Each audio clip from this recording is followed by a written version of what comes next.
ऐसे ही सच्चे किस्से सुनने के लिए हमारे चैनल को सब्सक्राइब करें। एक बच्चे ने हजरत यूसुफ को बचाया। जुलेखा का शोहर जो उस वक्त का बादशाह था, तो जब उसने ये मंजर देखा कि जुलेखा के जिस्म पर बहुत कम कपड़े हैं और हजरत यूसुफ बाहर की तरफ भागते हुए आए हैं, तो वो सारा मामला समझ गया। लेकिन उसी वक्त जुलेखा ने पैतरा बदला और सारा इल्जाम हजरत यूसुफ पर डालते हुए कहा कि बादशाह, आप अपने महल के उस नौकर को क्या सजा दोगे जो आपकी ही बीवी के साथ बुरा काम करना चाहता है। जुलेखा ने कुछ इस तरह बात की कि अजीज मिस्र को भी यकीन हो जाए कि असल गुनहगार हजरत यूसुफ है। हजरत यूसुफ ने जब देखा कि जुलेखा ने सारा इल्जाम उल्टा उन्हीं पर डाल दिया है, तो हजरत यूसुफ भी बोल उठे और कहने लगे कि ये बादशाह सलामत, मेरी कोई गलती नहीं है। मैं तो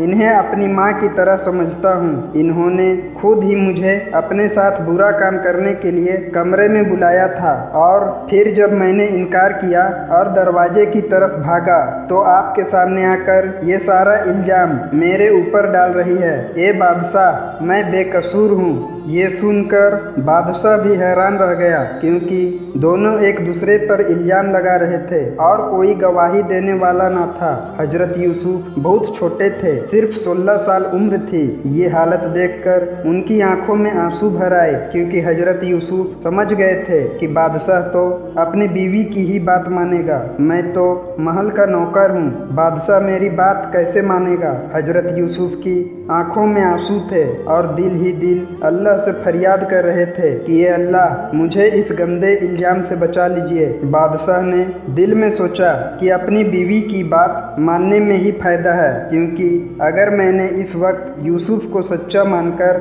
अपनी बीवी पर इल्जाम डाल दिया, तो पूरे मुल्क में मेरी बहुत बदनामी होगी और लोग कहेंगे कि बादशाह की बीवी अपने नौकर के साथ गंदा काम करती है। फिर तो मैं मुंह दिखाने के भी लायक नहीं बचूंगा। इसलिए यूसुफ पर ही इल्जाम डालना बेहतर होगा। और फिर बादशाह हजरत यूसुफ पर गुस्सा होने लगा और डांटने लगा कि तेरी हिम्मत कैसी हुई मेरी बीवी के साथ बुरा काम करने की। ए यूसुफ, तुझे तो मैंने बड़ी इज्जत के साथ महल का शहजादा बनाकर रखा था, और तूने मेरी ही बीवी के साथ गंदा काम करना चाहा। तुझे शर्म नहीं आती? मैं तो तुझे जेल की सजा दूंगा। आसपास खड़े लोग भी हजरत यूसुफ को डांटने लगे कि तुझे शर्म नहीं आती कि तू बादशाह की बीवी को छेड़ता है जो महल की रानी है। हम तो उनके सामने नजरें उठाते हुए भी डरते हैं, और तुझे बादशाह ने इतनी इज्जत दी, महल का शहजादा बनाकर रखा, लेकिन तुझे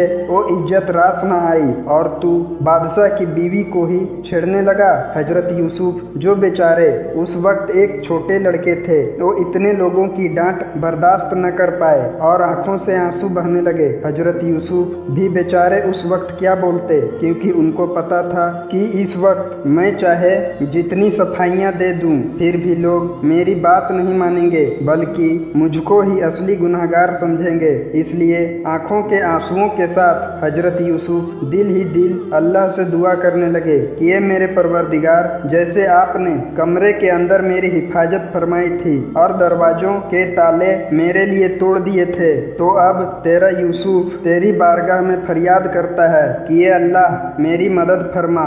यहाँ कोई मेरी सुनने वाला नहीं है। हजरत यूसुफ की दर्द भरी फरियाद ने आसमानों में तहलका मचा दिया, और उसी वक्त अल्लाह की मदद आ पहुंची।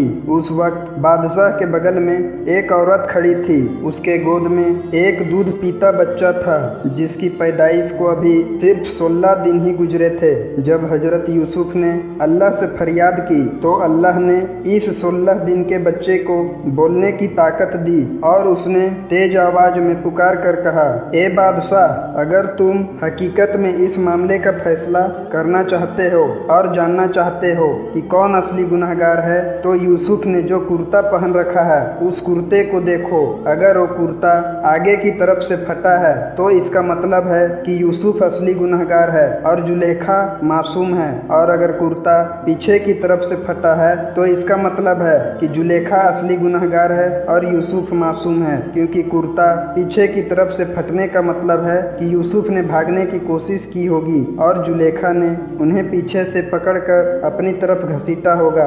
बच्चे की ये आवाज़ सुनकर सभी हैरान रह गए और समझ गए कि ये अल्लाह का फैसला है। तभी तो ये 16 दिन का बच्चा गवाही दे रहा है। इसलिए फौरन सबने हजरत यूसुफ के कुर्ते को देखा तो हजरत यूसुफ ने जो कुर्ता पहन रखा था वो पीछे की तरफ से फटा था। ये देख बादशाह भी समझ गया कि यूसुफ बेकसूर है और मेरी बीवी जुलेखा ही ने यूसुफ को फंसाने की कोशिश की है। ये सब उसी की चाल है। बादशाह ने अपनी बीवी जुलेखा को डांटा और कहा कि ये जुलेखा, अब तुमने इस बच्चे की गवाही सुन ली है ना, इसलिए अब तुम्हें भी इस बात का यकीन हो गया होगा। जुलेखा बिल्कुल खामोश खड़ी थी। बादशाह ने अपनी बीवी को डांटते हुए कहा कि ये जुलेखा, तुझे इसी वक्त माफ़ी मांगनी होगी। और फिर हजरत यूसुफ से कहा कि बेटा, मेरी इज्जत तुम्हारे हाथ में है, इसलिए इस बात को अपने से आगे किसी को मत बताना, वरना मेरी बहुत बदनामी होगी। बादशाह बहुत समझदार था, इसलिए उसने इस मामले को दबाना ही मुनासिब समझा और सोचा कि अगर मैं अपनी बीवी को कोई सजा देता हूँ तो ये बात पूरे मुल्क में फैल जाएगी और फिर मेरी बहुत बदनामी होगी कि बादशाह की बीवी अपने नौकर के साथ बुरा काम करना चाहती थी। इसलिए बादशाह ने हजरत यूसुफ को भी समझाया और अपनी बीवी जुलेखा को भी डांटा और मामले को रफा दफा कर दिया। लेकिन उस जगह पर खड़े कुछ लोगों ने इस बात को धीरे धीरे एक दूसरे से कहकर फैला दिया और फिर ये बात महल से बाहर निकलकर 2-4 दिनों में पूरे मुल्क में फैल गई। शहर की औरतें जुलेखा के बारे में उल्टी सीधी बातें करने लगी और कहने लगी कि अरे वो कितनी बेशरम औरत है कि अपने महल के नौकर पर आशिक हो गई। अरे उसे आशिक ही होना था तो किसी शहजादे पर होती, किसी अमीर बाप के लड़के पर होती। जुलेखा तो पूरे मुल्क की रानी है, तो उसकी सोच इतनी घटिया कैसे हो सकती है कि वो अपने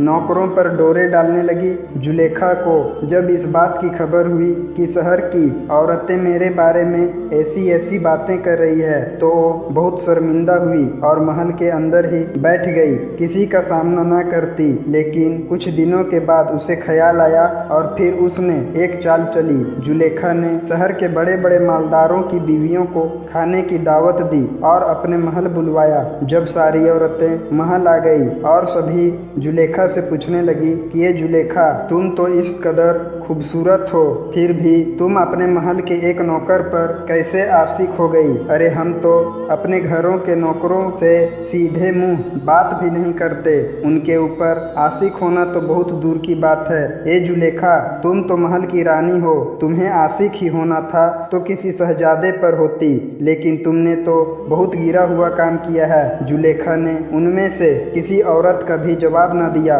और कहा कि आप लोग अपने अपने बिस्तरों पर बैठ जाएं। जुलेखा ने सभी औरतों के लिए एक बड़े सहन में अलग अलग बिस्तर लगवाए थे। सारी औरतें अपने अपने बिस्तरों पर जाकर बैठ गई तो जुलेखा ने नौकरों को हुक्म दिया कि इन सभी औरतों के लिए अलग अलग प्लेटों में फल और साथ में एक छुरी भी लाई जाए। जुलेखा के हुक्म पर नौकरों ने सारी औरतों को फल और छुरियां दे दी और सभी औरतें फलों को छुरियों से काटने लगी। जब जुलेखा ने देखा कि सभी औरतें फल काटने में मगन हैं तो उसने एक नौकर को पास बुलाकर कहा कि जाकर यूसुफ से कहो कि सामने वाले दरवाजे से मेरे पास चलते हुए आए। जुलेखा के हुक्म पर हजरत यूसुफ सामने वाले दरवाजे से सहन के अंदर आए तो जैसे ही औरतों की नज़र हजरत यूसुफ पर पड़ी तो सब उनकी खूबसूरती देखकर दंग रह गई और सभी औरतों के होश उड़ गए और जो फल उनके हाथों में था तो छुरियों से फल काटने के बजाय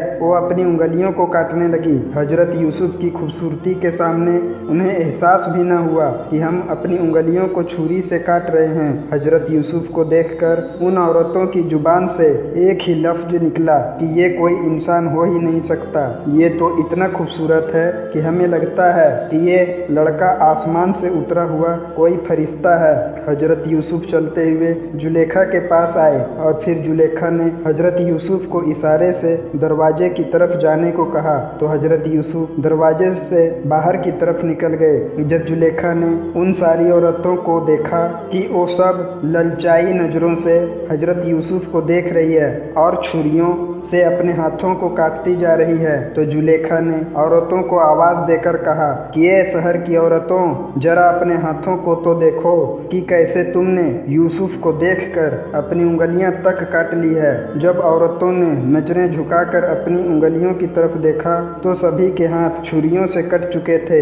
हजरत यूसुफ की खूबसूरती देखकर उन औरतों को एहसास भी न हुआ कि हम फल की जगह अपनी उंगलियां काटते जा रहे हैं। जुलेखा ने जब औरतों की ये हालत देखी तो कहा कि अब तुम लोगों ने देख लिया ना, यही वो नौकर है जिसके ऊपर मैं आशिक हो गई हूँ। इसी नौकर के बारे में तुम मुझे मलामत कर रही हो कि मैंने इसके साथ बुरा काम क्यों करना चाहा, लेकिन अब तुम लोगों ने खुद ही मेरे इस नौकर की खूबसूरती देख ली है, इसलिए अब मैं खुलेआम कहती हूँ कि अगर यूसुफ ने मेरे साथ रात ना गुजारी और मेरी ख्वाहिश पूरी ना की तो मैं यूसुफ को जेल में डलवा दूंगी और वो सारी जिंदगी जेल में पड़े रहेंगे।